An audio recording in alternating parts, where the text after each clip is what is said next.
नमस्कार, मैं हूं नगमा और आप देख रहे हैं एनडीटीवी दुनिया यानी अंतर्राष्ट्रीय खबरों का आधे घंटे का ये बुलेटिन। और शुरुआत करते हैं आज की लीड स्टोरी से जो जुड़ी है बांग्लादेश से। बांग्लादेश में कामचलाऊ सरकार के प्रमुख सलाहकार मोहम्मद यूनुस सत्ता से चिपके हुए हैं और इसी वजह से अंतरिम सरकार के दूसरे सलाहकार भी अब उनसे नाराज हैं। तो ये हमारी लीड स्टोरी। और इसके अलावा देखेंगे एनडीटीवी दुनिया में इजराइल और गाजा में चल रही युद्ध का हाल। गाजा में एक तरफ भूख की मार है और दूसरी तरफ गोलों की। क्या कह रहे हैं वहां के लोग? आगे किम जोंग उन किन लोगों से नाराज हैं, अब क्या होगा उनका? और ऑस्ट्रेलिया को नहीं मिल रही है बाढ़ से राहत।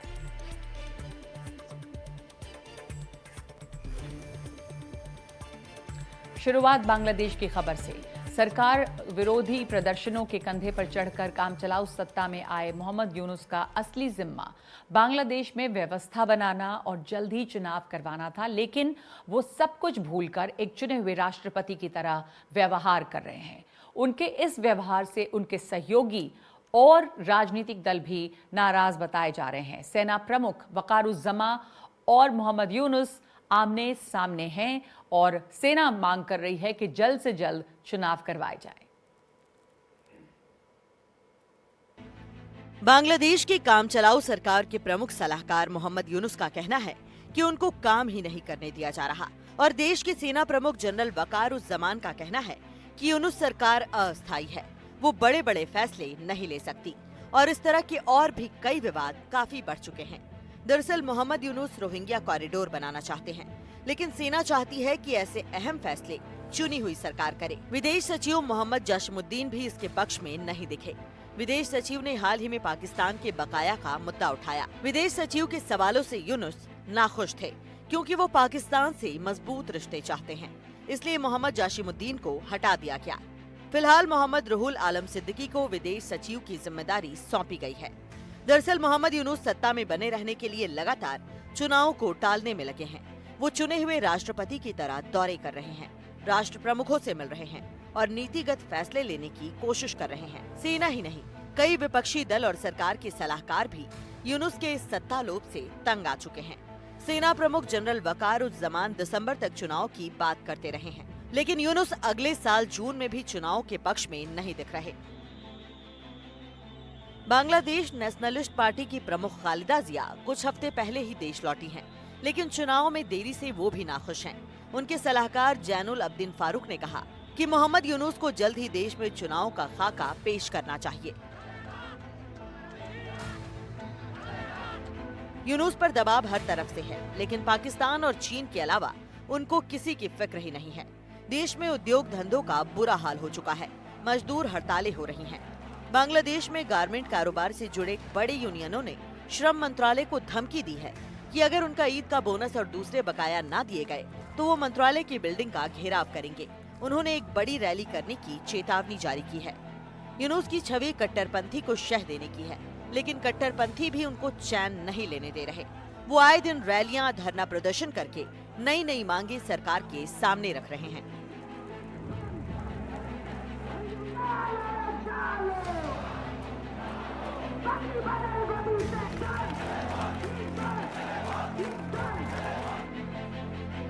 गुरुवार को सलाहकारों की बैठक में भी यूनुस के रवैये को लेकर कुछ नाराजगी नजर आई।